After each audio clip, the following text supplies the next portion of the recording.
You're listening to Here to Chew Bubblegum, recorded from a secret location in the city that moves mountains.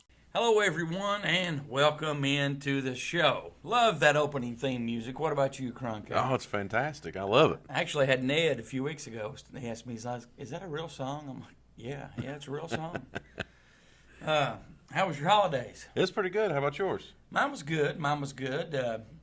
I made you a special snow cone. It's yellow since you wish for snow. Well, let me be clear. Do you want to enjoy that now or after the show? I believe I'll wait till later. But let me be clear. I said if it's going to be cold, I'd rather something to look at. I wasn't wishing for snow. No. I still take that as you were wishing for snow. We had quite a bit. Yes, we did. How much did you have where you live at? About 7 inches, and then the following day it snowed another couple of inches. Yeah, I think that's probably about the same that I had also. Did you see the big story on WYMT about the red ball of fire falling from the sky? I did see that. Harlan, Kentucky. In Harlan, Kentucky. Yeah, well, actually, it was. You could see it in different parts of the state. Yes. There was a place that was probably an hour and a half, maybe 2 hours away from Harlan, Kentucky, that also witnessed it, which was interesting to me. You know, I mean, that far away, and you see Right. the same thing, right? Right.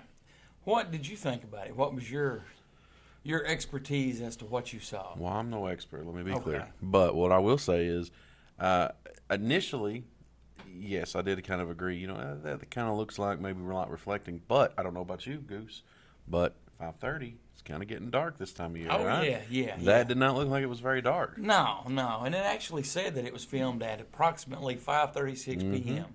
So, I mean, me personally, I don't know what that was. It looked like to me maybe something was falling, but maybe the whatever it was traveling away from us. Right. But to me, it didn't appear to be any reflection of any swamp gases. You know what I mean? Oh, yeah. Well, one of the comments on WYMT's story when they posted that, the lady said that her son was a pilot, and he said that it was the sunlight hitting a contrast trail.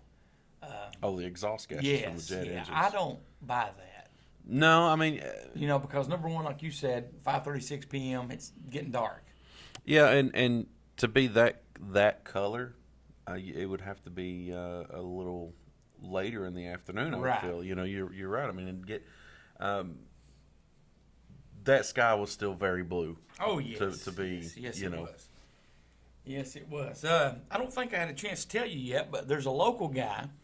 Hopefully sometime in January I'll have him on the show. His name's John Vance. Okay.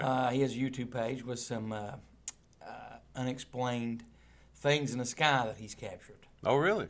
Yes, I think his YouTube like ID is like East Kentucky Paranormal. But he has some UFOs that was caught on Town Mountain. Oh, wow. So yeah, I'll have to hook you up and forward you those videos. For sure. You said But- it's East Kentucky UFOs? Yeah, no, East Kentucky Paranormal. East Kentucky Paranormal. He also has some Bigfoot stories. I'm getting Okay. tongue-tied this morning. So he also has some of those. So right. hopefully, and I told him, in January we'll have him on. Still going to have Richard Miles on. With the holidays, he's been extremely busy. But Sure. we will have psychic, medium, spiritual healer Richard Miles on really soon. So you getting tongue-tied? Is that because of all the Christmas candy that you had? You just How- all sugared up this How morning? did you know? How did you know? Oh, Diabetes. sugared up. That's for me. So, we're going to start out by reading some listener Lay off the emails. Oreo balls. I'm just seeing if you're on your toes this morning. Do you want to read us a listener email? Well, sure. Lisa from Indiana emailed, "Hello. I think that 2021 will bring a full disclosure. I hope that the world is ready and will accept that they've been lied to for years." Well, Lisa, thank you very much for writing in. I hope so. Yeah. I mean, well, and the way- that kind of actually goes with a story that I have Really? for later. Yes. Really? Well, if you've noticed the last couple of weeks, the listeners it's a little bit scary, some of the questions that they ask, and some of the stuff that we're going to talk about, or Yeah. we have talked about, or it's coming up in the next show. Or, Absolutely. So Everyone's that got is that is awesome. Everybody's got that telepathy going on. We are all one now. Welcome to the group. Yes, we are. Real quick before we read some more listener emails, I did get a chance to watch Unacknowledged. Yeah, what do you think? Awesome Yes. film. A lot of information. Very informative. Absolutely. Some of the stuff I knew, some of the stuff I didn't. So I watched that, and then I watched the second one that he put out this year. I can't think of the name of it. The where he's training people how to contact aliens. Oh yeah. Have I don't have my information in front of me, so I don't know Have the you name. saw of it. that? I've not saw it yet. No, Okay. but I'm a big fan of Stephen Greer, so I will Well, see it soon. I mean, the first one I watched, it was really, really good. You know, I'm a fan of Stephen Greer. The Yes. second one that came out this year, it was. I can tell by your face. It was kind of boring. Okay. You know, and I'll be honest, I didn't make it all the way through it. Okay. It was kind of like an infomercial, you know, because he was supposed to, and there's just like disclaimer at the beginning that he's going to share these facts with you, and it's, you know, and they show footage and stuff, and it's cool, you know, the footage that they show from when they get together and they meditate and do all this, it is really cool, but at the same time, and I got a little bit more than halfway through it. He never really told you how to do it. He just said meditation, opening yourself up.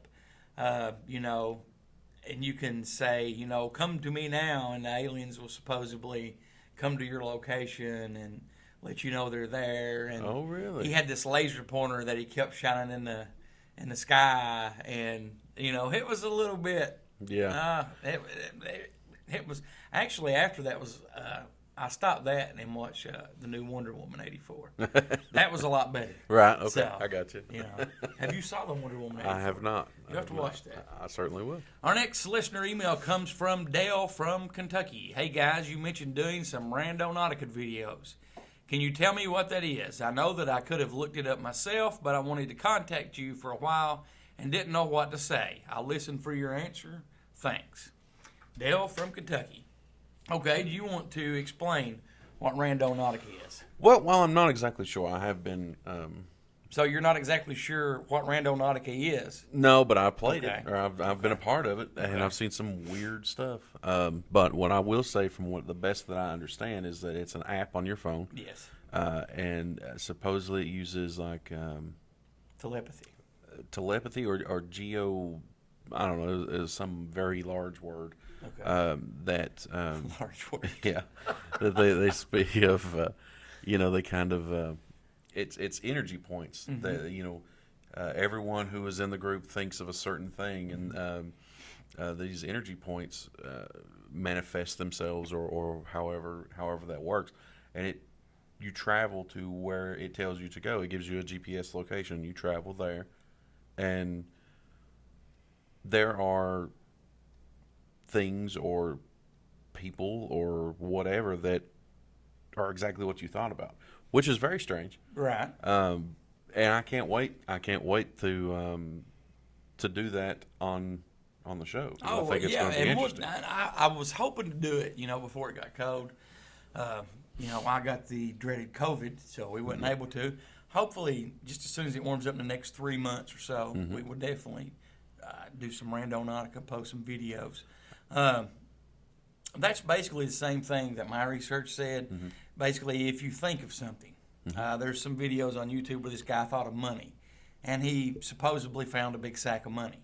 And he even commented that he was afraid to spend the money after that. He put it in his savings account.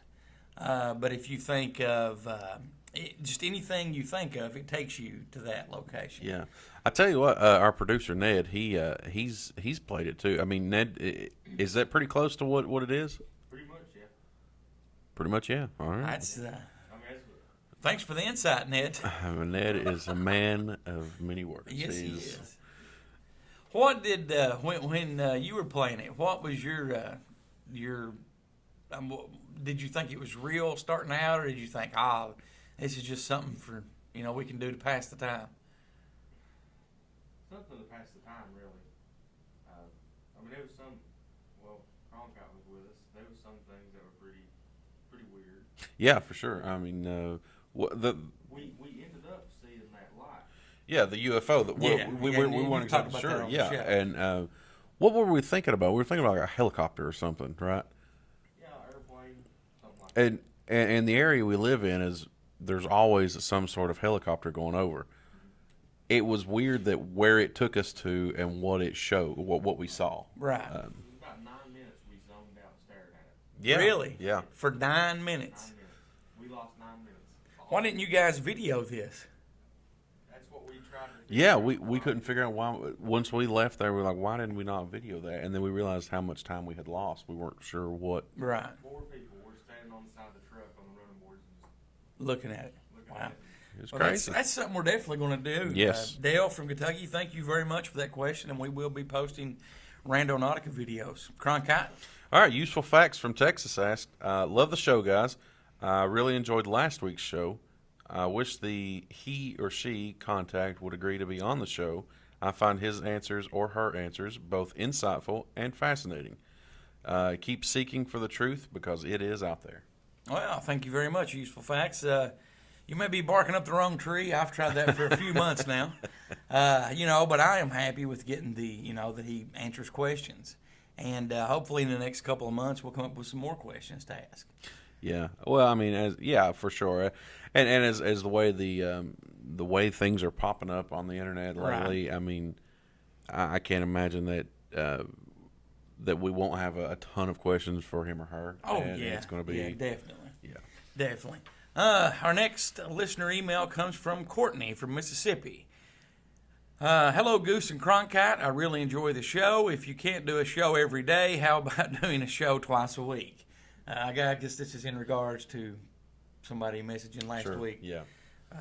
We do a show twice a week. Yeah, we do. We do this show, and then we do our midweek moment, which is now on YouTube. And I was going to ask you your opinion. Due to time restraints, I did not get to post the audio on our Anchor platform. I only posted it on YouTube this week. Do you think that we should post it on just YouTube, the midweek moment, where it's now a video show, or also on the Anchor platform? I'll wait for your answer. I think that's a very good question, and I think that would be answered by our producer, Ned. Ned, he's put you on the spot this morning. He is. Well, I mean, because normally, like when we posted the first video, Midweek Moment on YouTube, I took the audio and just took the audio and uploaded that to our audio-only platform. I didn't get a chance to do that this week. So, what do you think, Ned? Should I do both in the future or just stick to YouTube strictly for the Midweek Moment? how about we ask the fans? That is That's a great good- idea. Good response. That is a great Good idea. response. Me personally, I think the sticking to YouTube is perfect. Okay. Because, I mean, eventually we're going to be doing a lot more on YouTube, Okay. correct? Well, I actually disagree with you. I kind of agree. No. I actually think Ned's right. We need to ask the fans. All what they right. think. What do you all think? So, you can email us, call, text, leave a voicemail, 606-373-3396, and let us know. Or you can email Cronkite or myself. Yep. Do you like the YouTube midweek moment strictly on YouTube or on both platforms? Now, is this the new question of the week? No, Okay. no, that's coming up at the end. Yeah, alrighty at the then. end. Let's see. Go ahead and read us another one. So Bobby from West Virginia emailed us and wants to know, what do you think about Bigfoot? I believe there was a recording several years ago in your or close to your area. Do you remember that? Or could you find out more information about that? I actually vaguely remember that. I think it might have been from Breathitt County, from Jackson. She had recorded some really, really weird sounds. And for some reason, and I could be wrong, I think that somebody later said that it was a bobcat that she actually recorded. Okay. But yeah, Bobby, we'll definitely dig into that. And you missed one of your things there, but I'm just pointing that out. I'm not I criticizing. certainly did. Oh, listen, I'm not criticizing. Well, you can't go now because it's my turn. Wait. Go ahead. Oh, this one's lengthy. Well, at least you got a lengthy one this week too. Yeah. Terry from Ohio said, I didn't used to believe in UFOs. After hearing a show a few weeks back and hearing what President Reagan had wrote in his diary, I researched this for myself. I'll be honest, I was blown away by reading that for myself. I've done further research, and now I can say that I think anything is possible. Thank you, I guess, guys, because he's misspelled and put got. Thank you, guys, for educating me and opening my closed mind. I know it's late, but happy holidays. Oh, well, thank you. Well, thank you very much, Terry, from Ohio. And you know, and that's kind of one of our things is, you know, if you are conditioned to just believe what you read and what you see and what you hear, you don't really you can't really keep an open mind, right? Correct. So you really you don't allow new facts or the idea of possibly something different Right. coming in. And you know, I'm pretty excited that we could you know, Open his eyes. open his so to eyes a little speak. bit. And I totally agree with you. So Mulder fan from Pennsylvania writes. Love the name. Yeah, absolutely. I like the Truth Is Out There series. I just wanted to say that and look forward to more of your shows next year. Thank you very much, Mulder fan. You have to be a fan of the Truth Is Out There series with a username like that. Oh, for sure. Paul from Oregon wrote, Goose and Cronkite, you guys are funny, entertaining, and ear candy for me to listen to. Love the show. Keep it up. Nobody's ever called me ear candy. I was going to before. say, I've been called a lot of things, but Thank you very much, Paul. Cronkite, now when I look at you, I'm going to think that you're ear candy. I am ear candy. You are too, sir. Well, thank you very much. Ear candy. Ear candy. All right, Kyle from Australia says, "Hey guys, I just realized last week where you got your name from. It came to me when Cronkite was reading the email from his dad. He mentioned the movie They Live. I've been listening since the 3rd episode and always thought the name of the show was strange. I get it now. It's brilliant." Well, thank you very much, Kyle. Yeah, So, awesome. You're when I first talked to you about doing the news and told you the name of the show, you really didn't get it until you talked to old man Cronkite and Right. he came back. For those of you that have not got the connection, Here to Chew Bubblegum is a line, part of a line spoken by the late Roddy Piper from the movie They Live. I was thinking about that. When I knew that I wanted to do this show at the end of September, it took a couple of weeks for me to get everything together, and I was talking to the Creepy Kentuckian, actually, from Dead Pit. And my original name for the website, for the show, was going to be Wait a Minute, Doc. And he's like, that's a Back to the Future quote. I'm like, yeah. He's like, that's pretty catchy. Yeah. And so he made a recommendation to me to whatever I named the show, to not only get the website, but to get the social media names as well. So, unfortunately, the website, Wait a Minute, Doc, is available, or was available back then, but it didn't have any social media. There was already social media pages named that. Oh, okay. And so I kept thinking, and it came to me, Here to Chew Bubblegum. Because you know what the quote is, correct? I sure do, yeah. Go ahead and say it for us. Am I allowed to say it? Yeah. Okay. It is... You don't even know? No, I do. I swear it is. I'm here to chew bubblegum and kick ass. And I'm all out No, of bubblegum. you just butchered that. Yeah, well, You just butchered listen, that, man. the movie, I was 3 years old So, when the movie came out. have you not saw it since I then? swear I have not. Oh, really? Yeah. So you were 3 years old, and the only thing you remember is bubblegum. That's probably because you were swallowing bubblegum back then. I still like bubblegum. Okay. It goes, I have come here to kick ass and chew bubblegum, and I'm all out of bubblegum. What do you think? It was very theatrical. Thank you I like very that. much. I like that. And originally, when I was looking for the website, when I knew what I was going to name it, I was originally going to get the name for the website. I've come here to chew bubblegum, and that was like way too long, so I shortened it to Here to Chew Bubblegum. Well, I like it. So- I think it's an excellent name, Thank you very much. even though I have no idea what you're talking about. No, I really do. It's a good name. Our last listener email this week comes from Starman Fan. Starman Fan. That's a tongue twister. He says the Little Green Man Festival sounds intriguing. I hope to see you two there. Oh, So- excellent. Well, yeah, we're definitely. Yeah. Cronkite loves Little Green Men. Right. So- Yeah. I'm looking forward to coming out there. When we are out there, come up and introduce yourself. We'd love to meet Definitely. Hopefully, that they will have it next year and we can get a booth there. Mm-hmm. We'll broadcast live, maybe on Facebook, on YouTube.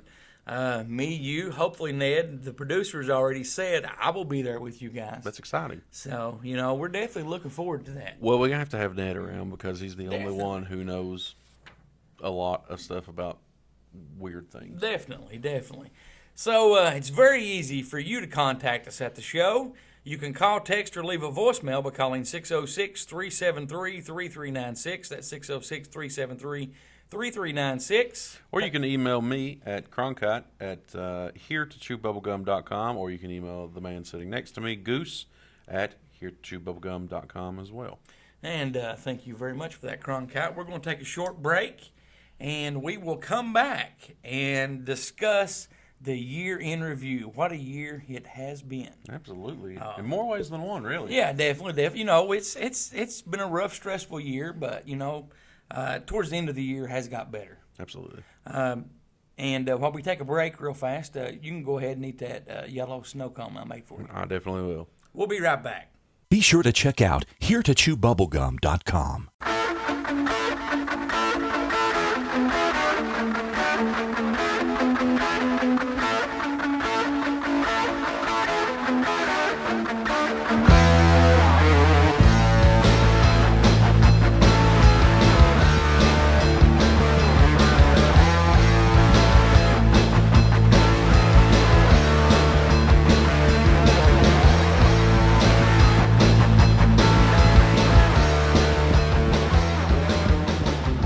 Howdy, folks. This is the Creepy Kentuckian from deadpit.com, and you're listening to Here to Chew Bubblegum. And welcome back to the show.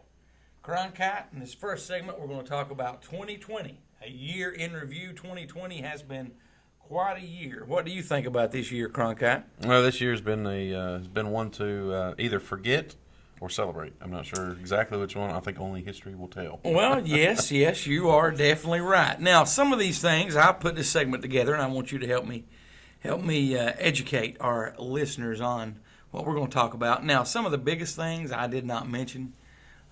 There's not a lot of COVID stuff in this. There's not any political stuff in this. January 1st of this year, we had the Australian brush fires. Do you remember that? I do, and it was. Did you ever see the video that they had from the? I think it was a man, maybe a man and a woman that stopped and picked up koalas, and they just were in the back of their car, like running for it. Yeah, for sure. And I'm not sure if it was this year, but maybe it was last year. The brush fires that were there also. They, or maybe it was a few years ago. Okay. But the koala bear asking for water. Did you see that? Yes, yeah. I did. How we'll do this, I'll read January, I'll let you read February. That'll work. That sounds good. On January the 9th of this year, we had a rare circumbinary planet called TO1338-B, and it was discovered by NASA. I actually do remember hearing about that. How about you? I do, a little bit. Okay, on January 26th, Kobe Bryant and his daughter were killed in a helicopter crash. That's terrible. Yes, I do remember that. All right, on February 5th, Kirk Douglas, American actor, director, and producer, passed away. Oh. Yes, at 104 years old. Holy cow. So, yeah, That's you didn't wild. realize he was that old, huh? No, I didn't. Yes. So on the 11th, the WHO names the pandemic disease COVID-19. Now, for those who don't know what the WHO is, it's the World Health Organization. Yeah, not the band. Right. Good job. So February 13th, NASA publishes a detailed study of Arrokoth, the most distant body ever explored by a spacecraft, which New Horizons passed by on its journey through the Kuiper Belt. Good job. Yeah. And then on the 27th of February, 2020 stock market crash. The Dow Jones Industrial Average plunges by 1,190.95 points, or 4.4%, to close at 25,766.64. It's the largest one-day point decline at the time. This follows several days of large falls, marking the worst week for the index since 2008, triggered by the fears of spreading COVID-19. Okay, it's taking us up to March of this year. March the 1st through the 19th, it was mostly COVID-related topics in the news and things that people were talking about. On the 20th, and I'm probably butcher this name, Bahala Solar Park is commissioned to become the world's first solar park. On the 27th, the North Mesopotamia becomes the 30th country to join NATO. So on April 20th, oil prices reach a record low with West Texas Intermediate falling into negative values. Now, I actually remember this, and I actually looked at buying oil. I've not bought any stock. The closest I've came to buying stock is betting on horse races. And I never did, but it did bounce back, Sure. But if somebody was to invest, they probably would have made a pretty good penny there. Well, if at that time I had, if at that time I was, watching the stock market closely, I probably would have invested myself. Have you ever bet on horses? I have not. It is mega fun. Mega fun. exhilarating. Oh, I can, very, I can tell by very, the very. look on your face. So on April 27th, the Pentagon formally releases 3 videos previously leaked by Luis Elizondo in 2017 of unidentified aerial phenomena encountered by U.S. Navy pilots. And not a lot of people noticed that. I mean, They that really was didn't. disclosure right there. You would think that being that big of a deal, Yeah, people would have been. would have noticed or talked about it. But then again, that was during COVID-19. Yes, but I mean, and we've talked about it before. The UAP, I don't like that No, term. I'm not a fan. So the 28th, a fast radio burst is deleted from the magnetar. Detected. Excuse me, detected, not deleted. From the magnetar SGR 1935 plus 21454, the first ever detected inside the Milky Way and the first to be linked to a known source. And have you heard about that? Did you do a follow up on that? No, I sure didn't. I didn't There's know that. yeah. I think there might actually be a sample of it on YouTube. It's been a few months since I've looked at it, but I'll have to look that it's up. basically sounds like like that. I think you went to the red again. So I probably did. So All right, so on the 20th. you snorted. Certainly did. Embarrassing. So on April 29th, 1998, OR2, a near-Earth asteroid that is 2 kilometers wide, makes a close approach of 0.042 AU, or 6.3 million kilometers to Earth. It will not approach closer than this until 2079. And on the 30th, NASA officially selects SpaceX, Blue Origin, and Dynatix. How do you say it? Dynatex. Dynatix to build its next generation lunar lander to carry American astronauts to the moon by 2024. I don't know if you heard it, but I think Ned farted just a few moments ago. Ned, Sorry. that's what went to the red. That's what that was. So bringing us up to May of this year, on May 6th, astronomers announced the discovery of the first black hole located in a star system visible to the naked eye. So I've still not saw that. No, me either. On May 24th of this year, a once-in-a-decade storm battles 3,000 kilometers of the coast of Western Australia. Australia had a rough year this year. They started out with the brush fires, and then they had the bad storm. Well, they definitely do. Kyle, right? Yes. That's our listener email. Yes. I'm going to talk to you, Kyle, because you all have had some rough times down there. We're up here. We're thinking about you guys. Plus, you all have those big spiders. Those Yes. things are creepy, crazy. I don't like that. Yeah, hey, have you ever heard the term walkabout? Yes. Okay. What about Wolf Creek? No. Really? Okay. What about let's throw another shrimp on the barbie? I have. Yes. Okay. All right. So May 30th of this year, the first crewed flight of SpaceX Dragon 2, initially scheduled for May 27th but delayed due to weather, was launched from Cape Canaveral, Florida, and the first manned spacecraft to take off from U.S. soil since the retirement of the space shuttle in 2011. Yes. That was historic. I actually watched that one. Oh yes, for sure. I hated to see the space shuttle go, but Yeah. it did its job. It's been around for decades. Everything has a time. Yes. Everything has a place. So that brings us to June 3rd. And that is SpaceX. my daughter's birthday. Oh, Yes. Well, happy birthday on June the 3rd. Yeah, that was 6 months ago. So, Happy belated birthday. very belated birthday. June 3rd, SpaceX successfully launches and deploys 60 Starlink satellites into low Earth orbit. from Cape Canaveral Air Force Station, bringing the total number of Starlink satellites in orbit to 482. Now, what do you think about that? Satellites. Do you think that there's 482 satellites, honestly, that we've got up there? Or do you think there's more than that? No, I think there's more than that. Oh, yeah. I think there's a lot more than that. No, I'm not talking about old ones that have become obsolete or quit working. I just, just me, I think that there's probably more than that we don't know about. I definitely believe that. Yeah, for sure. Well, going back to Reagan's... Writing in his diary? yes. What was the project? Star Wars. Star Wars. Yes.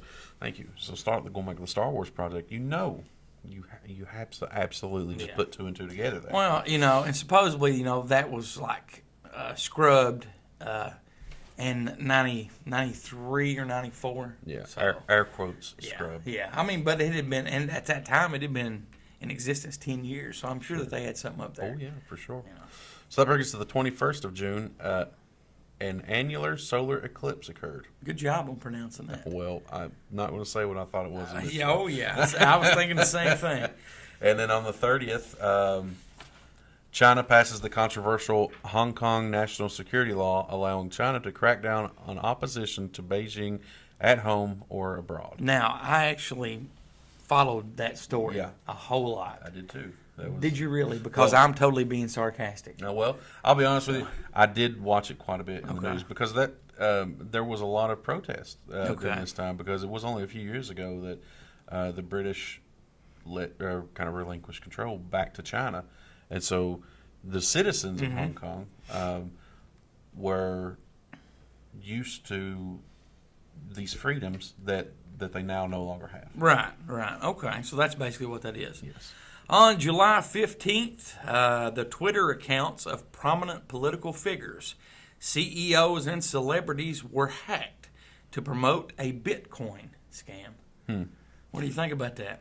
Did you ever buy a Bitcoin? No. I had some friends years ago, and, this is going to make me sound a little bit stupid.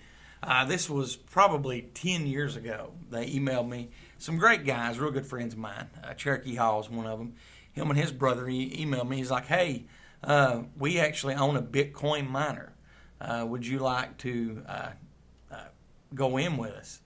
I had no clue what a Bitcoin miner Right. was. I had no clue what a Bitcoin was.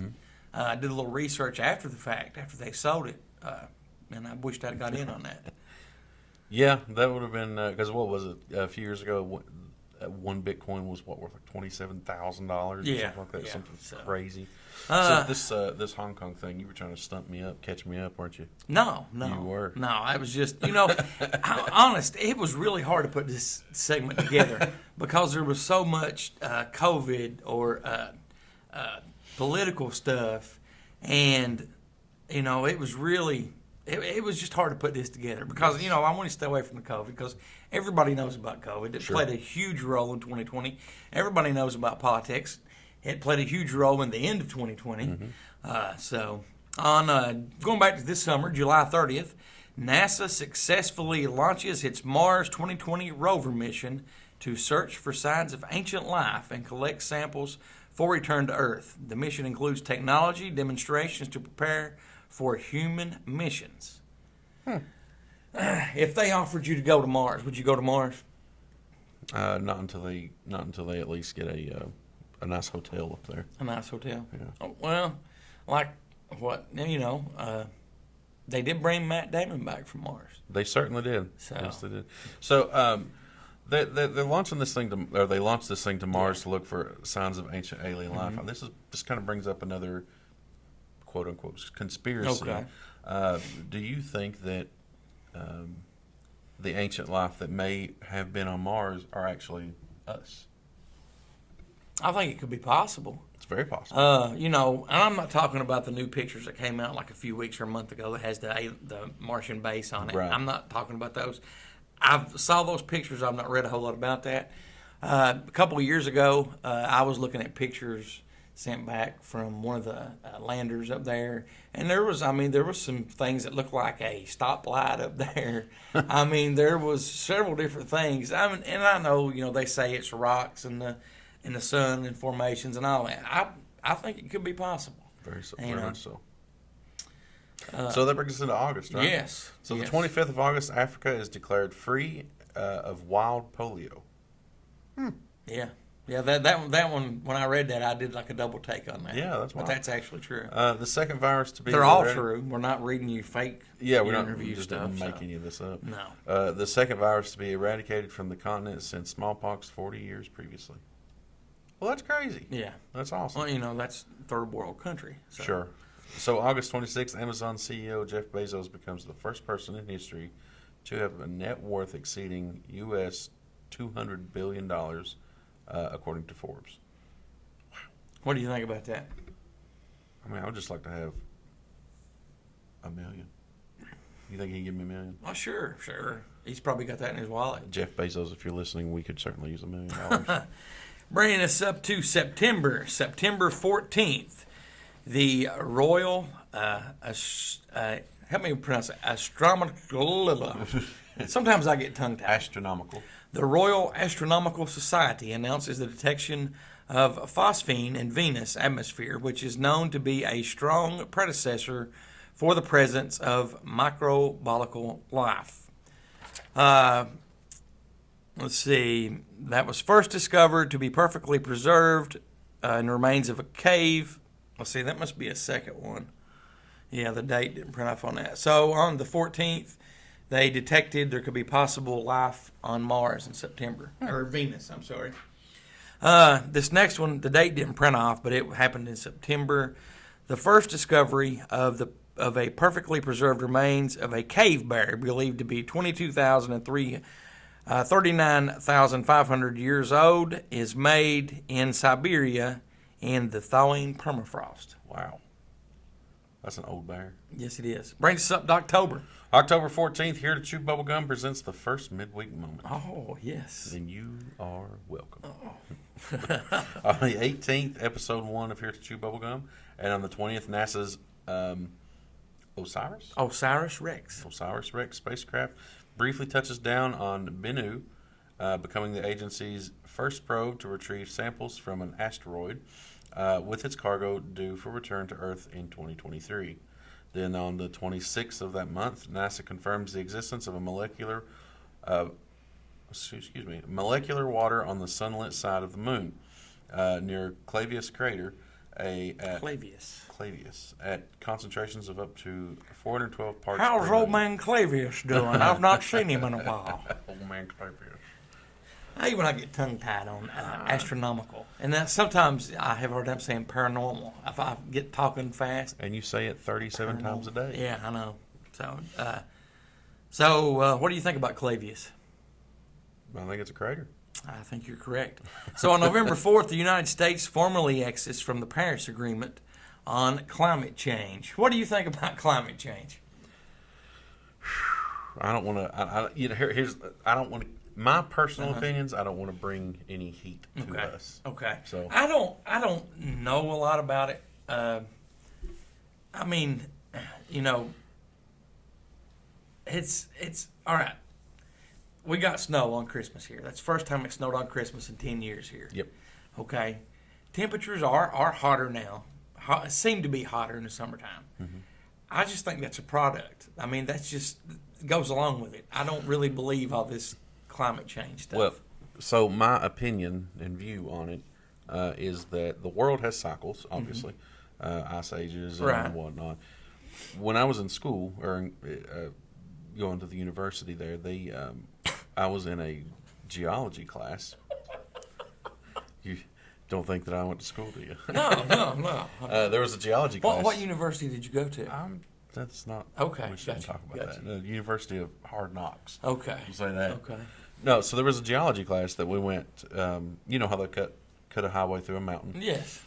That we studied fossils at, and there was in two layers, there were fossils of a root system of a plant that only grows in a tropical rainforest. Right. And it was here, and It's here in locally about an hour up from us. that is pretty cool. So I think that the world goes on cycles. Now, do I think that we created climate control? No, I think that the world is doing its own things. That's not to say that maybe we haven't helped speed it along. Right. Now, when I was a sophomore in high school, I dissected a pig, and that pig had ate a corn cob. that is a true story. That is a true story. Was it like full? Was it whole? What, the pig or the corn cob? No, there was pieces of it. Well, how do you know it was a corn cob? Because you could tell. I know what a corn cob looks like. So on November the 4th, also, historic moment, Cronkite joins the midweek moment. And on forever here at changing Chew the Bubble Gum. face of radio. Exactly. Also on November 15th, NASA and SpaceX launch the SpaceX Crew mission from the Kennedy Space Center complex to the International Space Station. This is the first operational flight of the Crew Dragon capsule. On November 29th, Cronkite became a regular on the show and co-host on here at Chew Just Bubble been Gum. that short of a time. Yeah. Feels like it's been years. Yes, it does. Yes, it does. December 3rd, the UN Commission on Narcotic Drugs votes to remove cannabis from a list of dangerous drugs in recognition of its medical value, although some controls will remain. What do you think about that? I think that cannabis... It's long overdue. Yes, I think that cannabis, marijuana, whatever you want to call it, Right. Mary Jane. should be no more regulated than alcohol. Right. I think the medical benefits far outweigh the negative of anything it does. But I know that's just my opinion. Right, and I totally agree with your opinion there. So on December 14th, a total solar eclipse is visible from parts of South Pacific Ocean, Southern South America, and South Atlantic Ocean. I didn't even hear about that. Yeah. I saw a little bit about it. I didn't really jump out and look because I don't really live in South America or the South Atlantic You didn't just take a pony Ocean trip down area. there real quick? No, not at all. Figured Not Goose at would all. have jumped in his So F-14 and flew No. down there with Maverick, maybe? no. Oh, see, yeah, now we're starting to goose. Yeah. That's okay. Talk to him, Goose. That's okay, concrete. See, it called you concrete And again. that's the way it was. So before we step out for a break, we're going to come back with news. Can you tell us now what your surprise segment will be after the news? Just give us a brief preview. Well, so are you familiar with Donald Trump? Maybe. Can you tell me a little bit about what he done? Well, Donald Trump is a billionaire. Oh, okay. Okay, yes. He also happens to be the 45th president of the United States. I know exactly who you're talking about. Okay. Old man Trump's boy. Old man Trump's boy. Yes. Yep. It has So- nothing to do with him. Okay, so that segment you're going to talk about Donald Trump. Yeah. So basically, you're not telling us anything. No. You just have Okay. to stick around to find All out. right. Well, we're going to take a break, come back with news, and then Cronkite has something in the second segment of the show. You'll have to stick around. I'm really excited about it, but I'm also nervous about it because it may really make me look like a fool. But Right. Well, dude, I should have videoed you eating that yellow snow cone. You cannot possibly look like. have I still got some on my forehead? Because yeah. Oh yeah, you were going to. I'll make you another one up here Okay, during the I break. certainly appreciate it. But thanks everybody for listening. We're going to take a short break. You're listening to. Here to chew bubblegum.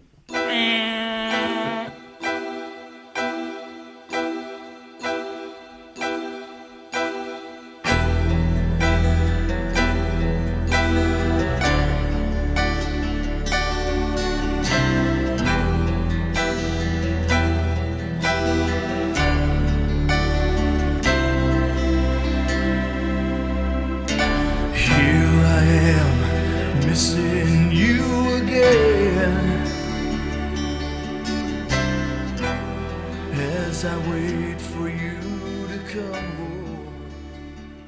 Are you a horror movie fan? Yeah, I dig horror movies. Are you searching for a great internet horror talk radio show to listen to? Why, sure, that sounds quite spiffy. Then you need to tune into deadpit.com. It's the original horror talk radio show. Dead Pit is a show by the fans and for the fans. Uncensored and unbiased opinions are the goal of the show, giving fans honest reviews on new films and vintage classics of the horror genre. Make deadpit.com your #1 horror station destination.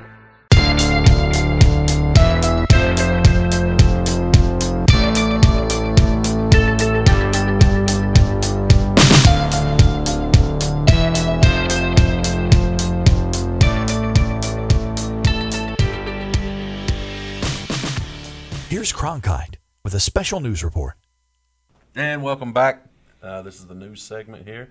NASA says be ready to witness alien life by 2025. If one is to believe NASA, humanity is likely to witness the first signs of alien life in the next 5 to 10 years or so, which is interesting because didn't we just have an email saying that 2021 would bring disclosure? Yes. Addressing a panel discussion recently on the space agency's search for habitable worlds and alien life, NASA chief scientist Ellen Stoffen said, "I think we're going to have strong indications of life beyond Earth within a decade, and I think we're going to have definitive evidence within 20 to 30 years. We know where to look. We know how to look. In most cases, we have the technology, and we're on the path to implementing it. And so I think we're definitely on the road," he told. Recent discoveries suggest that the solar system and broader Milky Way galaxy teem with environments that could support life as we know it. For example, oceans of liquid water slosh beneath the icy shells of Jupiter's moons Europa and Ganymede. I hope I said that right. Gang meat or gangrene? Gangrene. Okay. I think it's Ganymede. Gangolier. As well as that of the Saturn satellite Enceladus. Nucleus. Oceans covered much of Mars in the ancient past, and seasonal dark streaks observed on the red planet's surface today may be caused by salty flowing water. NASA's Curiosity rover has found carbon-containing organic molecules and fixed nitrogen-basic ingredients necessary for Earth-like life on the Martian surface, Space.com reported. NASA's Kepler Space Telescope suggests that nearly every star in the sky hosts planets, and many of these worlds may be habitable. Well, I certainly hope that we find, actual alien life, and it's not just Bill and Steve from the future going to Zenus or something like that. You know what I mean? Bill and Steve. Bill and Steve go to Zenus. Okay. Alrighty. Moving on to the next one, the new gravitational superhighway is discovered in the solar system that could make interplanetary spaceflight much faster than was previously thought. Now, we talked about that a few weeks ago. We did. That is a fascinating subject. It absolutely is. Very fascinating. I said very, Ned. Very. Hashtag very. A new superhighway network running through the solar system has been discovered by astronomers, and it could speed up space travel in the future. Researchers from the University of California, San Diego looked at the orbits of millions of bodies in our solar system and computed how they fit together and interact. The highways allow objects to move through space much faster than previously thought possible. For example, traveling between Jupiter and Neptune in under a decade. What you think about that? Right. So Jupiter and Neptune, there's a planet in between, right? Saturn. Right. So why would they? Under a decade. And that's fast. Right. You think about the distance that they have to travel. One day, NASA or other space agencies could make use of these superhighways to speed up travel time from the Earth to distant stars or parts of the solar system. But the team can't yet say how it would work or how much faster journeys would become. To discover these celestial autobahns, the team looked at space manifolds, invisible structures consisting of series of connected arches, which are generated by gravitational interactions in the solar system. In order to understand how those arches interconnect, the team had to examine the orbits of millions of objects, including comets, moons, and planets. In a paper published in Science Advances, the researchers observed the structures between objects extending from the asteroid belt between Mars and Jupiter to Uranus and beyond. Space manifolds act as the boundaries of dynamical channels, that is, connections between gravitational interactions, enabling fast transportation into the inner and outermost researches of the solar system. We reveal a notable and hitherto undetected ornamental structure of manifolds connected in a series of arches that spread from the asteroid belt to Uranus and beyond, the team wrote in their paper. Jupiter, being the most massive body in our planetary system, is responsible for most of the structures we've discovered. Study co-author Aaron J. Rosengren from the University of California, San Diego. But each planet generates similar arches, and all of these structures can interact to produce quite complicated routes for transport. He added that small bodies located inside the manifold tubes will produce prescribed trajectories. So, what do you think about that? Well, I am fascinated because you did not laugh when you said Uranus like you used to. I'm growing up. No, honestly, that whole story is fascinating. I think that we already have technology to get to different planets in less than a decade. I think that that may be a way to let us in, just a little bit to come back later to say something else. Right. They kind of build this ladder, Exactly. this ladder framework to get us From to the end result. to the B point. Right. So, the secret origins of the search for extraterrestrials. Secret origins. Secret origins. Okay. So, aliens are a serious science, and the search for extraterrestrial intelligence, or SETI, constitutes major research projects at radio telescopes the world over, and is championed by the nonprofit institute that shares its name. Multiple experiments on the subject and citizen science projects like SETI at home have been going strong for decades. Every year, papers, conferences, and initiatives discuss how to best seek out and maybe even talk to ET. But it wasn't always that way. No. In 1958, a newly minted Harvard University PhD named Frank Drake came to the National Radio Astronomy Observatory in Green Bank, West Virginia, home to the biggest, baddest telescope in the burgeoning practice of radio astronomy. He usually sought typical radio astronomy targets, the radiation belts around Jupiter, for example, or the surface temperatures of Venus. But one day in 1960, Drake and his colleagues instead tuned into to two nearby stars, Tau Ceti and Epsilon Uranus. Epsilon 6. Yes. Their goal was simple. They were alien hunting, hoping to hear radio signals originating from intelligent extraterrestrials. Much to Drake's surprise, his teams actually heard something in those first experiments. Unfortunately, it was just a high altitude plane. Project Ozma, as the research was called after Frank Baum's fictional Monarch of Oz, was both the first SETI experiment and the first SETI false alarm, as Drake would later write in his book, Is Anyone Out There?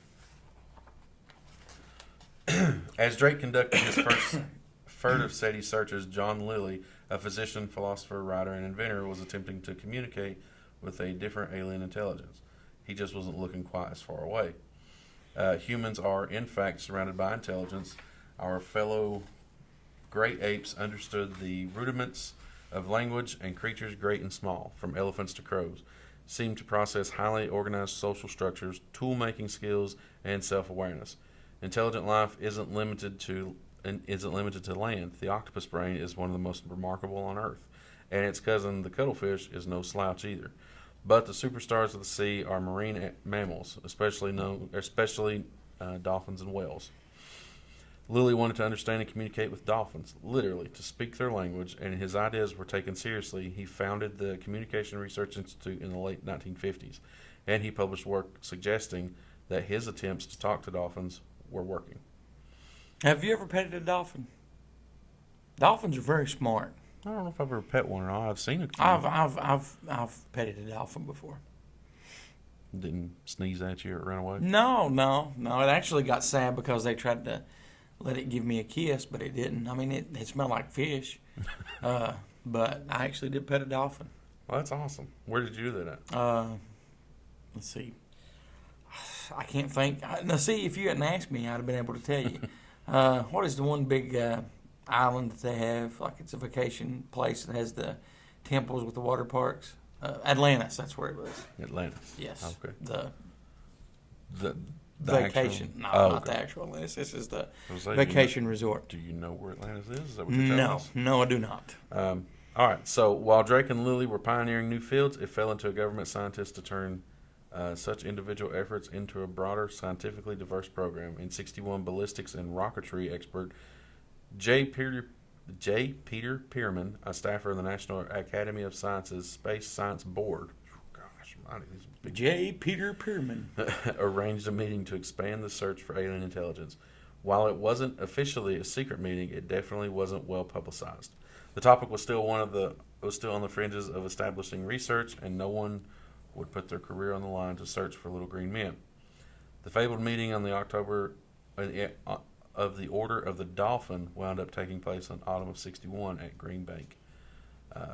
So that's interesting. So they used techniques that they were implementing to Right. communicate with dolphins and research how social structures work on Earth, and that's how we are trying to communicate with extraterrestrials. Right.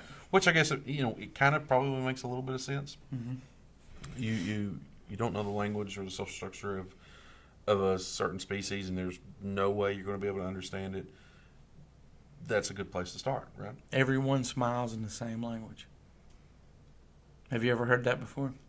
We have not. Really? I have not. All right. All right. So you seriously never heard that? Mm-mm. All right. Let's say you go to Japan and you don't speak the language and you don't know what they're saying, but if you smile at them and they smile back, everyone smiles in the same language. They know that you're smiling, and they would probably smile back. You get it? I get it. You've really never heard that before. I don't think that I have. Really? What about you, Ned? Have you ever heard that? I have heard that. So. And Ned is a fool. No.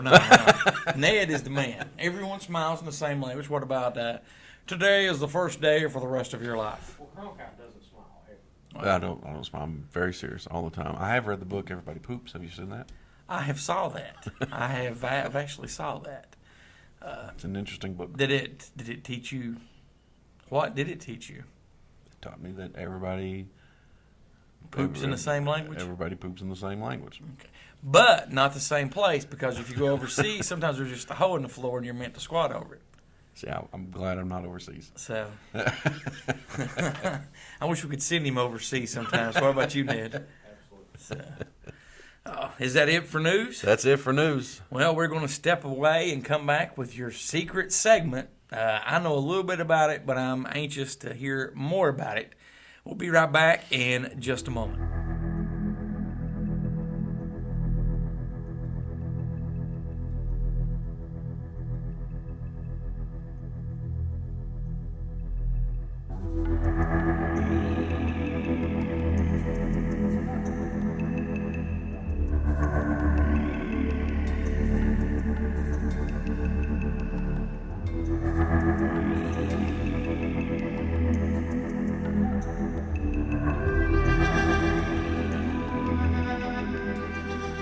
You're listening to Here to Chew Bubblegum. If Abraham Lincoln were alive, he'd listen. But he's dead. And welcome back. How we doing today, Goose? I am doing good. I've enjoyed the show so far. I always love doing the show with you, and now I love doing the show with you and Ned. You know, it's getting more enjoyable. What do you mean getting more enjoyable? We're getting. You said you've always enjoyed it. Well, I definitely have. But what I'm saying is, like, we're starting to get into a kind of our own little groove here, and it's becoming more fun as each show goes on. More fun. More Okay. funner. Okay, yeah. you can say that word. That's Much fine. more funner. Well, good. All right. So this is the second segment of the show. Tell us what is so top secret about this. All right. So this was actually brought to our attention by our producer Ned. Right. You're talking about last week when we ended the show. He's like, "Hey, that's opened up a whole new." Yes. Okay. Yes. That's what I'm talking about. Also, Ned spends a lot of his time alone in dark rooms sad. on the internet. So That's very sad. I don't know. I mean, I'm assuming in between activities, he's researching. Got you. Love you, Ned. Anyway, so have you heard of the conspiracy that Donald Trump's family are time travelers? I honestly, I hadn't heard this till last week. I think I sent you and Ned a thing from a message board that I read. I had heard that Donald Trump was, but not his family. So, you're going to explain to us why Donald Trump's family could be a time traveler, correct? Yes. Okay. And here's what I've been able to dig up. Okay.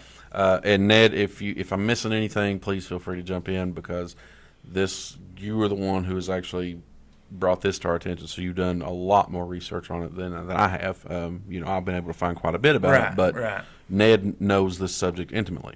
So, in today's skeptic world, a new conspiracy has arrived. The theory that Donald J. Trump and his family have time traveled from a distant time in our current history with intentions of ruling over our beloved country. This crazy yet horrifying discovery is backed up by a strange set of coincidence and conjecture. This all started when someone came across some books on the Office of Library of Congress's website. The books are called Baron Trump's Marvelous Underground Journey and 1900 or The Last President. Now, I have heard of those books. I am familiar with those. Okay. Well, they were all written in the late 1800s. Right. By a author named Ingersoll Lockwood. Mm-hmm. He was also an attorney. Also an attorney, okay. The books themselves are real, so you can look them up for yourself, but that's not what the point is. Okay. The point is, the plot of the first book is about Baron Trump, includes the story about a young boy who finds a secret portal and time travels. Dan Evan of Snopes.com gives a great in-depth description of the eerie connection. I'm sorry. What was the name of that website? Snopes.com? Snopes.com. Okay. You want to take a second try at that?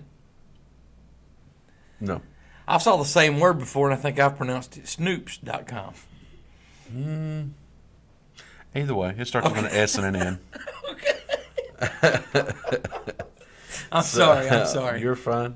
All right. There are some incredible connections to be made in the first family of the United States and Lockwood's novels from the turn of the 19th century. For starters, the main character's name is the same as President Donald Trump's son, Right. Barron. Even though it's spelled a little differently, Trump's adventures begin in Russia and are guided thanks to the directions provided by the master of all masters, a man named, can you guess his name? Don. Yeah. The Don. Before leaving for his voyage through the unknown, Trump is told of his family's motto: "The pathway to glory is strewn with pitfalls and danger." So Lockwood wrote a sequel of his first book, and in his third novel, it was called 1900 or The Last President. Right. Things link eerily to present day. The story begins with a scene from a panicked New York City in early November. It describes a state of uproar after an election in which an enormously opposed outsider is granted power. An outsider candidate. Does that sound familiar? Yeah, definitely. So after the chaotic scene in New York City, we find out the man who won the presidency is extremely wealthy and resides on Fifth Avenue. In case you didn't know, Trump Tower resides on Fifth Avenue. Okay. So as crazy as that sounds, once Lockwood's character becomes president, he began choosing people for his cabinet. One of the first people he picked was a man named, I don't know how to say his first name, Lafe or Leif. Leif. You know what his last name is? What? Pence. Really? Right here in black and white. Wow. Now, see, I had no clue. All this was in there. Yep. Lafayette Pence. Yep. If you're interested in this theory, then I suggest looking it up. There's much more on this topic to uncover.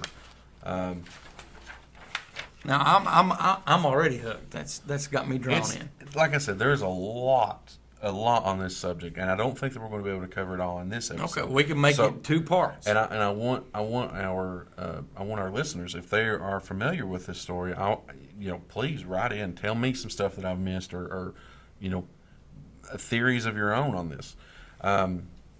So this conspiracy is an idea of time travel and how it may or may not relate to Nikola Tesla. Well, how does Nikola Tesla fit in all this, right? Correct. I believe that Tesla was a time traveler who came from the future of a time period in which he lived. I theorize also that he has side effects that were caused by a huge jump in space-time while his white flashes. Have you heard of that? Yes, I have heard of that. So he said he would have white flashes and before a sudden thought of inventions came to his brain. Also, real quick, I want to just jump in because last week I think I said he jumped out a window or was found dead. He was actually found dead. The guy that jumped out a window was a guy named Frank Olson. He was an inventor that was involved in Project MK Ultra. Okay. I got the two mixed up. I just wanted to. So now, fill me in some more. I am a huge fan of Nikola Tesla. For sure. So how does he play in to this? So just bear with me. It's because Okay. this is a rabbit hole for sure. Okay. But we're going down it. We're in it. We're on it. We're doing it. All so right. let's go. Did you know that Nikola Tesla was considered at the time to be loony? Yes. All Yes, right. I did. And it was because he believed that aliens existed, and through terminal radio stations or giant satellites on Earth, we could communicate with the outer space long before it became normality. He also created multiple inventions that benefit us in today's world directly from his brain without any blueprints or sketches. He simply just knew. He attributed this to his white flashes. He knew that wireless transmission of power was possible and impulsively built a giant tower in his backyard in efforts to create worldwide wireless transmission. And we have that today. And we have that today. Many scientists today still believe that he was correct and attempt to follow in his footsteps. They have discovered that he was in fact right. However, they also discovered that the only way for a Tesla coil to function properly, in the ideas of like a worldwide wireless transmission, Right. Was for it to be made into a giant tower, which somehow Tesla had already known, but only because of a white flash and a good memory. He built one in his backyard. Right. Yeah. This man even told everyone that he knew the people in the world would pollute the air, causing what we consider global warming, and completely use up our renewable resources. Therefore, he went on a mission in attempts to create another way and develop renewable energy. He did not want us to run out because he feared it terribly.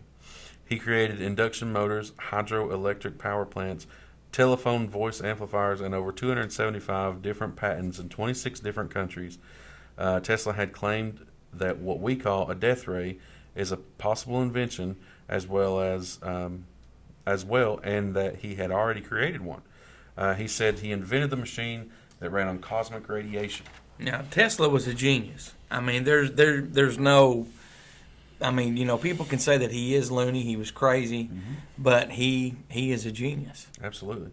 So, how does Nikola Tesla fit into this theory? I don't know if that's what I asked you a few minutes ago. I'm still waiting on that answer. Just giving you some Okay, background. sorry. Here we go. All right. So he was found dead in January of 43 in his hotel in New York City after being hit by a car. Right. All right. So, No, what year was it again? 1943. Okay. Supposedly he invented the time machine. Right, and that's what I'm getting to. Well, so he supposedly invented the time machine, right? But it was like in the lost files, supposedly, right? Okay, that's what I thought I read. So he died in 1943 in his hotel in New York City, and representatives of the U.S. Government Office of Alien Property Right. seized many documents relating to the brilliant and prolific 86-year-old inventor's work.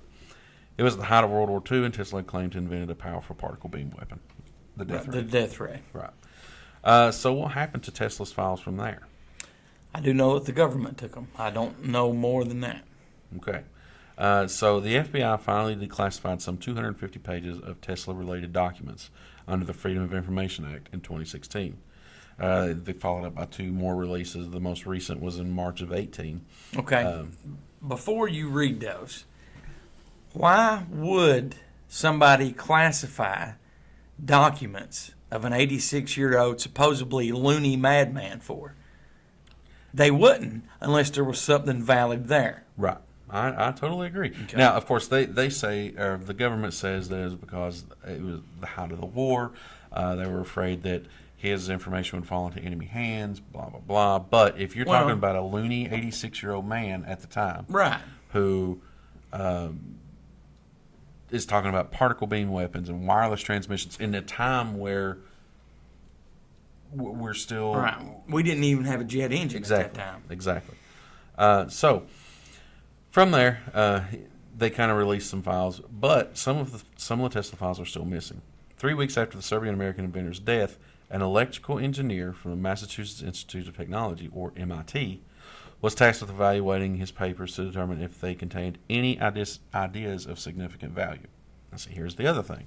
So, supposedly, it says, according to the declassified files, Dr. Are you ready for this one? Okay, doctor.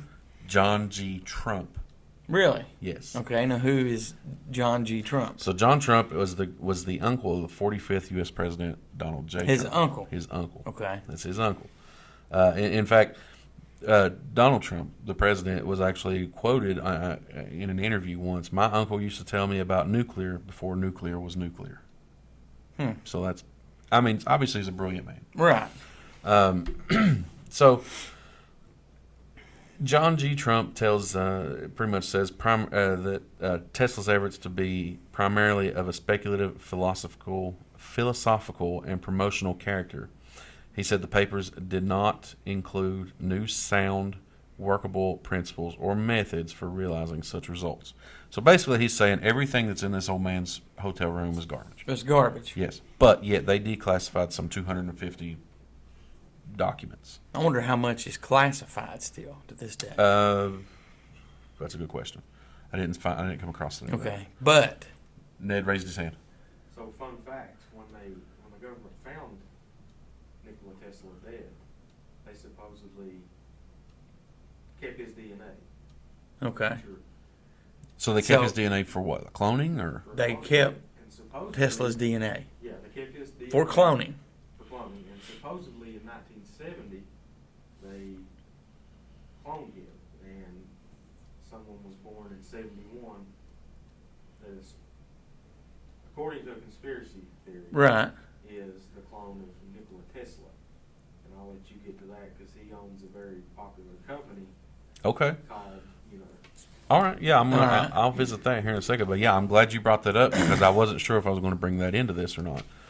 Because that itself is just a completely different Rabbit wild hole. theory. Yeah. So getting back to this, the FBI pointed to Dr. Trump's report as evidence that Tesla's vaunted death ray particle beam didn't exist. But the U.S. government in itself was split. Mark Cypher is the author of a biography, Wizard, The Life and Times of Nikola Tesla, says a group of military personnel at Wright-Patterson Air Force Base in Dayton. See, there's that base Right, again. right. That base has been in everything. Oh yes. I mean, yes. Numerous accounts, stories, conspiracies. yes. He's including Brigadier General L.C. Craigie, who had a very different opinion of Tesla's ideas.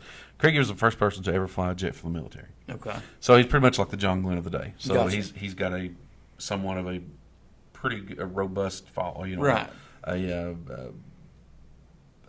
A legion of fans. yes, that's it. He said there's something to this. The particle beam weapon is real. All right. So moving from the particle beam weapon, we're getting to that. You know, everybody's Okay. doing whatever. No. So go ahead. Before you move on, I mean, I'm just thinking about Donald Trump's uncle, John Trump, finding this information. He spent, 3 days just looking it over? Yes. Okay. Now, if there was 200 and some files that they declassified recently, a few years ago, he must be like a speed reader to go through that much information. Yeah, it's exactly. My right. gut is telling me that there was something there and that he did not turn it all in. Well, and here's, Or he did and something happened after. now here is something that's going to kind of blow your mind. Okay. So then there's this nagging question of what happened to the missing files. So when Tesla died, his estate was supposed to go to his nephew, Sava Kozanovic, Okay. who was the Yugoslavian ambassador for the U.S. at the time. Okay. Some of the FBI feared that Kozanovic was trying to wrest control of Tesla's technology in order to make such information available to the enemy. So, of course, they're using that Right. smoke screen. You know, this is going to fall into enemy hands and whatever. So in 52, the U.S. court decided that, you know, hey, it is his rightful property, return all the stuff. So Tesla's files were returned to him. So when they originally took all of the information, Right. they packed everything of Nikola Tesla's into 80 trunks. 80 trunks 80 trunks worth of stuff. worth of stuff. Wow. Do you know how many trunks arrived in Belgrade to his nephew? 8. 60. I'm sorry. 60. Yes. So you've there's- got 20 There's 20 trunks that are missing. that are missing. That's a lot of paper. Yes, it is. So the theory is that there Okay. is a time machine, a workable time machine theory in those papers, and that Okay. it has been used, and that John G. Trump Built the time machine. built the time machine. I mean, he was basically like a treasure hunter and just Yeah. stumbled upon this. Absolutely. Which makes me think, I mean, yeah, to look at these papers and to dissect and actually make a time machine is pretty fascinating. So, he was a smart guy because he knew what he was looking at. Yes. But it's kind of sad also that Nikola Tesla didn't get to make that time machine. That's exactly true. Yeah. You're absolutely right. So this story is just dripping with conspiracy, and I'm trying to paraphrase it as best as I can. Right. But just to kind of get through everything, so we're still talking about Nikola Tesla here. Correct. So, despite John G. Trump's dismissive assessment of Tesla's ideas immediately after his death, the military did try and incorporate particle beam weaponry for decades. Notably, the inspiration of the death ray fueled Ronald Reagan's Strategic Defense Initiative, Star Wars. or Star Wars program in the 80s. Interestingly, just days before his death, FDR, the president, Right. may have sought a meeting with the inventor, with Nikola Tesla. So, just days before his death, which could have been a very accidental death, or it could have been a murder. Right, who knows? right. He's wrapped up in these these government things, and the president is wanting to talk to him. So, although some of his more innovations, or some of his more sensitive innovations, may still be hidden, Tesla's legacy is still alive in both in devices we use every day and technologies that will be undoubtedly play a role in our future. Tesla is the inventor of wireless technology. So, do you think it's possible that there was a time machine there, All right. Okay. or at least Now, a working? I theory? have not went down this rabbit hole before. I have searched some inventions of Nikola Tesla in the past. There was supposedly a cane or a stick or something, and I think it was called the Tesla cane or something like that. That supposedly, if you were in possession of this, you could time travel just with this, All right. Now, and I have looked at some of his patents and stuff that, are open to the public to look. I have looked up some of those. I think he's very smart, very brilliant, way ahead of his time. I think it is possible. Which now that's also why one theory was that Nikola Tesla himself is a time traveler, or was himself a time traveler. I don't really believe that because of the legacy that he left in this area. He was virtually broke and penniless when he passed away. And to me, if you're going to be a time traveler, you're going to, not necessarily be rich or a millionaire, but you're not going to be broke and penniless. And you're going to have money to support and fund these projects and inventions that you want to make. Which brings me to my next 2 points. Donald Trump was a billionaire. Right. Donald Trump's family could be the time travelers.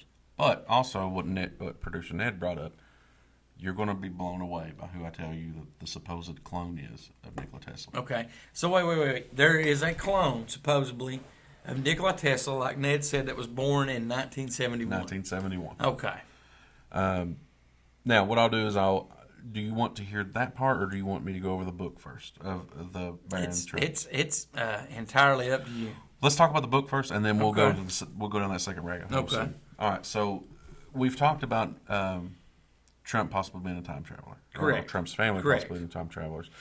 Now, we haven't really, and the biggest evidence that started all this was the books that Lockhart, or is it Lockhart? Yeah. Lockhart wrote, or Lockwood, I'm sorry, Lockwood Lockwood. wrote.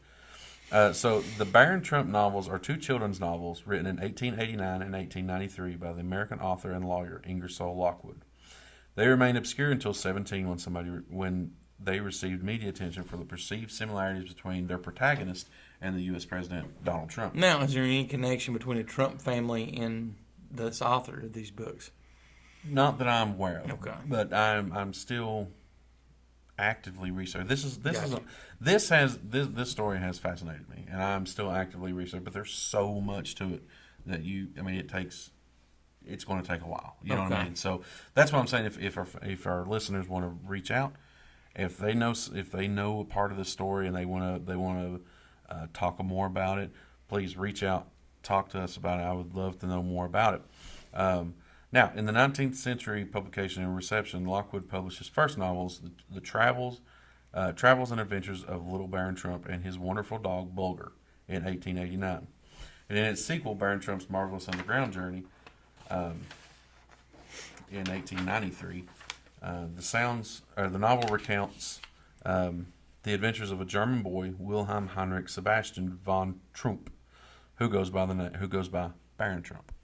Now, he discovers weird underground civilizations, offends the natives, flees from his entanglements with local women, and repeats his pattern until arriving back home at Castle Trump. Okay. His home was called Castle Trump. Okay. Where does Donald Trump live? Trump Towers. Pretty wild. Yeah. That is. So in 2017, the books were rediscovered by the internet forum users, the media who pointed out similarities between the protagonist and President Trump. Jamie Fuller wrote in Politico that Baron Trump is precocious, restless, and prone to get in trouble. He often mentions his massive brain and has personalized insults for most people he meets.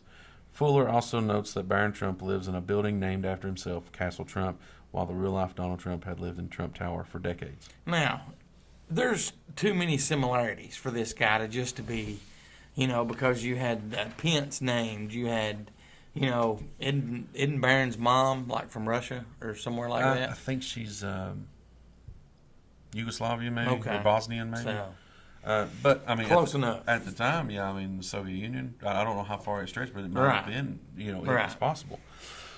So going into this DNA clone okay. that producer Ned brought up, who do you think it is? Jim Carrey. It is not Jim Carrey. Okay, because he was born 71. They would be a little bit older than me, so Richard Bezos.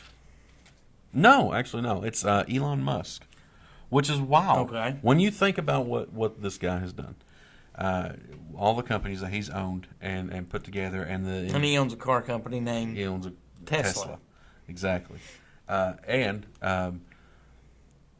He is a probably billionaire at this point, with making sure that he can do the things that he wanted to do. Right. If he is a clone of Nikola Tesla, that makes sense. Nikola Tesla died penniless, broke, whatever. This guy, Elon Musk, is now multi-billionaire, Right. pushing us into the wild frontier of outer space. Right. And how did he do that? If I'm not mistaken, he was the owner of PayPal, or he created PayPal, Yeah. didn't he? Yeah. Wasn't he a CEO of Uber for a while or something? Yes, I think he was. Tesla Motor Company, and now SpaceX. And SpaceX, by leaps and bounds, are ahead of their nearest competitor. Right. Now, I'm going to do a little digging on this because I think this is very fascinating. It certainly is. And that explains why Ned showed me a picture last week of Elon Musk and Nikola Tesla Yep. and asked me, do they look similar? Now, I thought that was a little bit strange, but Ned's a strange guy. And yes, they do look similar. There's similarities there. There are similarities.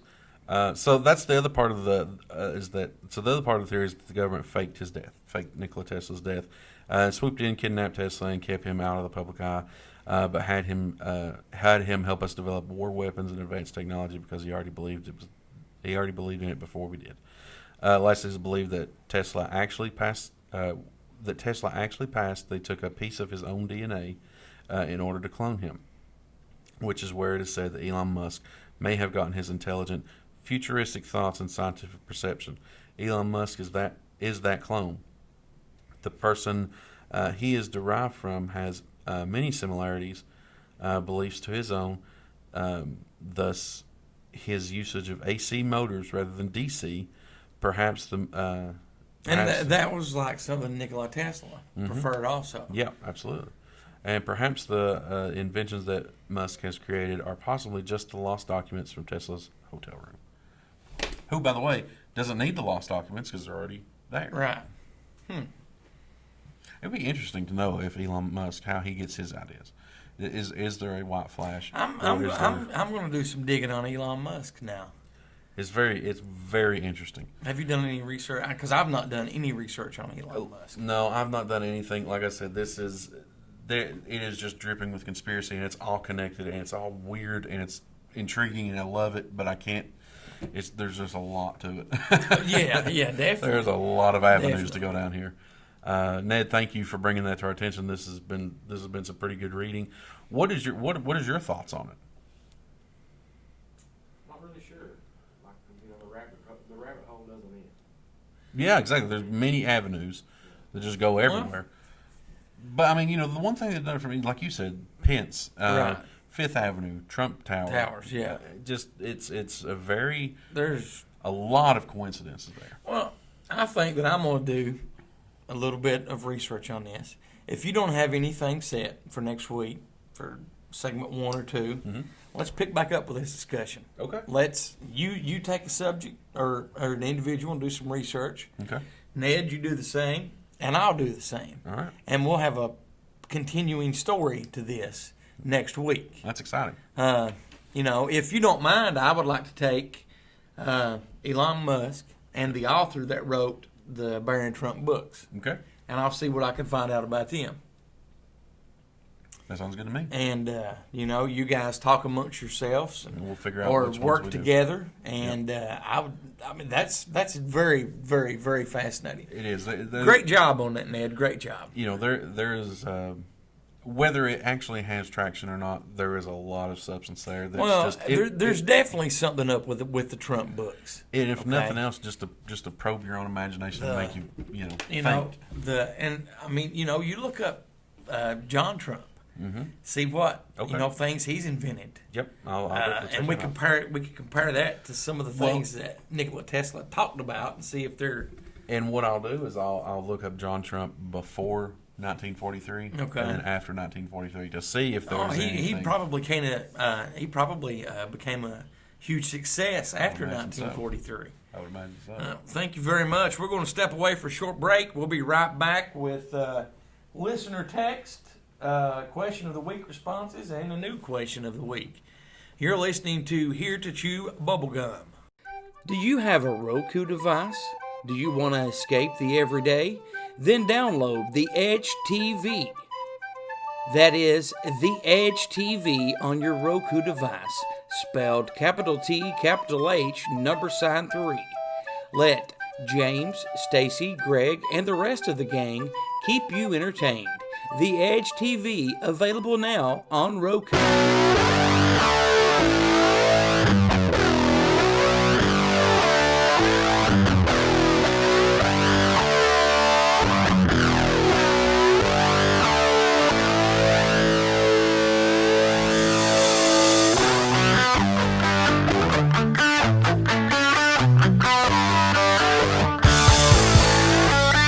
Close my eyes, you're in my head.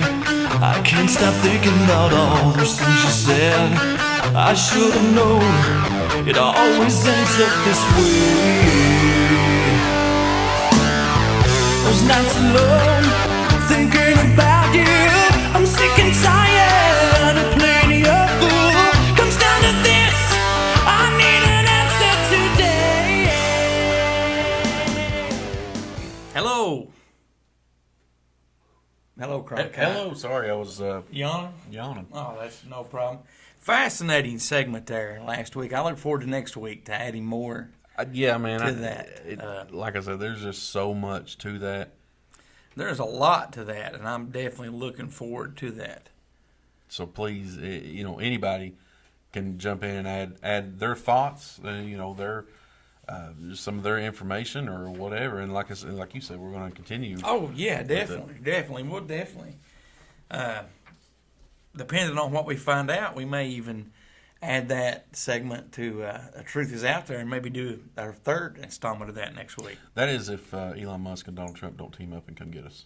Exactly, exactly. If you don't hear from us, you know why. Well, you are listening to Here to Chew Bubblegum. We are back, and we're going to read some listener text. I'll start out, if that's all right with you, Cronkite. Well, talk to me, Goose. This text is from Jeremy. It says, if you can, give any details about what kind of shows you guys have planned for 2021. Well, we'll keep talking about UFOs, aliens, other dimensions, time travel, Paranormal. I also mentioned before I would like to do some Art Bell tribute shows, probably some Kentucky Lost Treasures that we could still possibly find.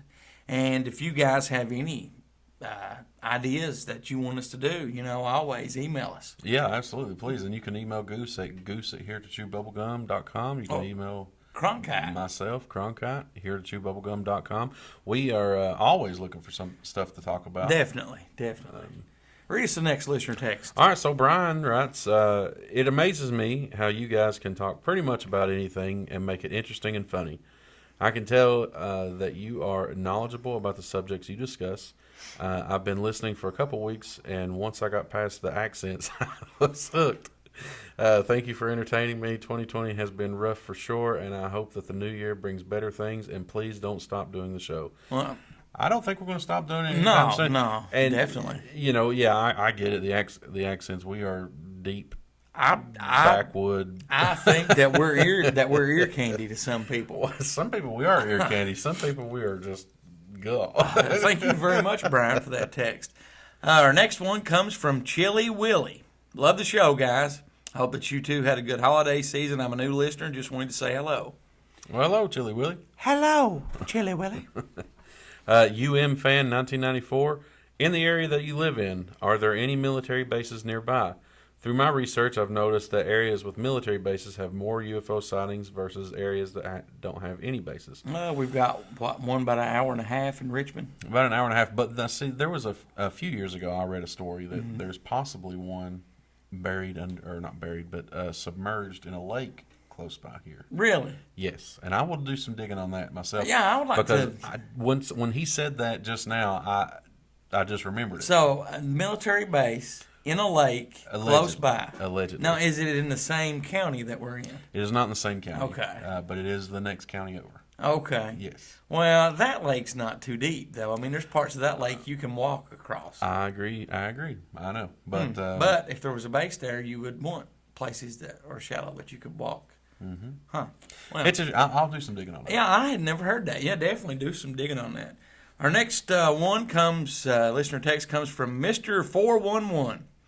I just had a story and a question. First, a story.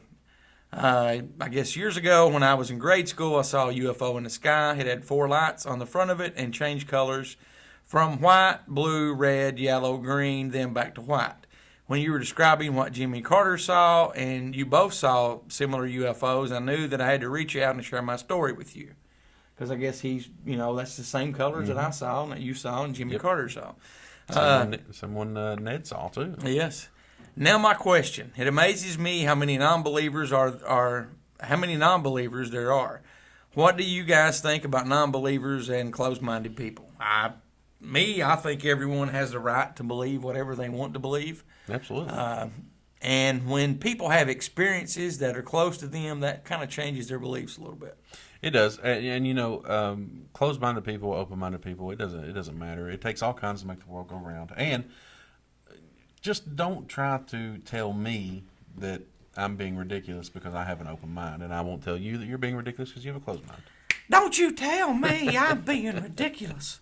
That's ridiculous for you to even say that, sir. This is ridiculous, sir. I'd have no clue what accent that was. You know what? That was just spontaneous spur of the moment. It was. All right. Just wondering, writes, hello, Goose, Cronkite, and Ned. Have you heard about a Dogman? It's supposed to be a failed military project from the 70s that escaped and now lives in the woods near Pennsylvania. Now, I actually have heard of that thanks to the Howard Stern Show. Mm-hmm. And you know the caller's name, Ned, that talks to the Howard Stern Show? Because Shuley interviews him a lot. He has a speech impediment, too. Shawnee, I think, is his name.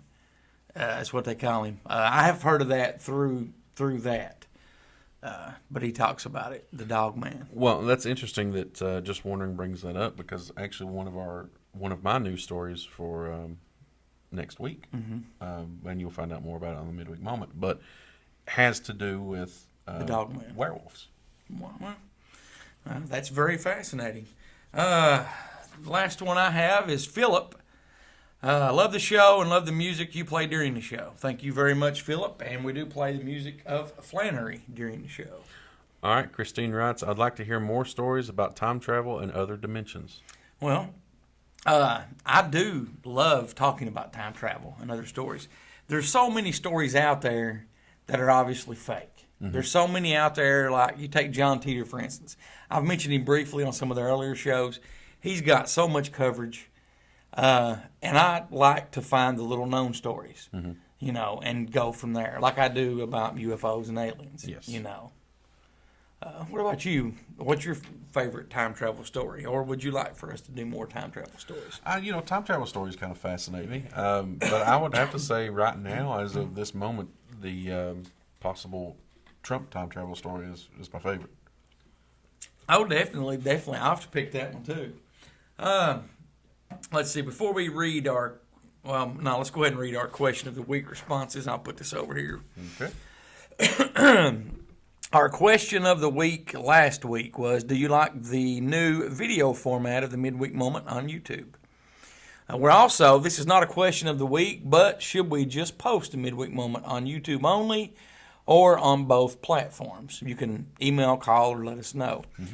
Start out reading our first response there. All right, so Stevie Garter, I like the new format. I like the one you did this week the most so far. It fit in with the holiday season. I guess he was talking about the stories. We did different true holiday miracle stories. Sure. Thank you very much, Stevie. Our next one is from Eddie790. Digging the new format. I see bigger and brighter things with your show happening in the upcoming year. Happy holidays. Oh, well, thank you, Eddie. We hope so. Wants to know says, I like it. Do you really have a bunker? Yes, we do. And we are recording in it as we speak. This one is all you. 80s forever. Ugh. You don't like the 80s? Oh, no. I was 3 when it came out. Yeah, I mean, 80s forever. I'm liking the new format. I really like the opening scene of The World. Well, thank you very much. I put that together with no help from Cronkite whatsoever. So that is totally me. I am next to useless when it comes to technology. Time Traveler number 4. Ooh, are you a real time traveler? I knew you were going to put it on YouTube. Ask me how. Well, Time Traveler number 4. Put a big circle near that one there. Listen, Time Traveler number 4, if you didn't know and you are a time traveler, I would be very disappointed. So Okay. please, write back. Well, that's not what he said to do. He didn't say plead and beg me. I will ask you, Time Traveler number 4. Oh, yeah, well, ask it. Yeah. All right. How did you know? Now, do you want to do that, or do you want to snovel and beg and plead some more to him? No, you know what? You've made a good point. No, we're not going to snovel and beg and plead. I'm going to ask you straight up, Time Traveler number 4. How did you know? There you go. That's from both of us, so let us know. Tammy Reed writes, I like it. Keep them episodes coming. You are my favorite show to listen to. Oh, well, thank you, Tammy. And Captain Ron says, keep them coming. Well, we definitely will. Thank you very much, Captain Ron, for that. And our new question of the week, what are some goals that you have set for yourself in 2021? Me personally, I'm going to try to quit saying right so much during the show. Or very. Well, Ned likes it when I say very. I mean, does it sound good? Does it sound bad? Yeah, I think It sounds educated. Very. Well, I think if we're going to make goals for the show, I'm going to quit saying interesting and Well, certainly. this does not say goals for the show. It says goals for yourself. Just me personally, I want to try to quit saying right so much. Well, I'm going on to the stop show. saying certainly. And Why do you always copy off me? Because you got some good ones, and you always go first. No, well, you can go first. Will you please read our new question of the week? New question of the week. What are some goals that you set for yourself in 2021? Me personally, I think I'm going to try to stop saying certainly. I think I'm going to try to stop saying right so much. You can call, text, or leave a voicemail for our question of the week by calling 606-373-3396. You can email us, goose@heretotchewbubblegum.com or cronkite@heretotchewbubblegum.com. So, what do you think about the show so far this week? I think it's an excellent show. I think it was awesome. I think it's very interesting. Happy holidays. Hope everybody had a Merry Christmas. I want to thank Carlin for all the voiceover work and for allowing us to use the music of Flannery. CK Uncle Bill, ST3B at deadpit.com. The crew over at the EH Studios, that's DH spelled TH #3. And T-Shirt Joe and FastCustomShirts.com. We will have some new commercials, hopefully next week, coming from T-Shirt Joe. Awesome. Also, I want to thank Cronkite and Ned. Thank you guys very much for being here. Looking forward to doing the show next week. But before then, we'll also be doing a midweek moment coming up on Wednesday for YouTube, video format. Do you have anything to say before we call it a day? No, I'm just a really good show. I'm glad. I'm very thankful for you bringing me on this year. And I'm glad that you are here. Do you want me, before we go, to do that sound effect for you again that I did earlier in the show? Go ahead.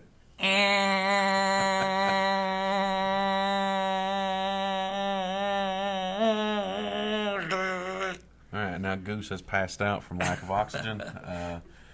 We'll see you guys next week. Have a great week.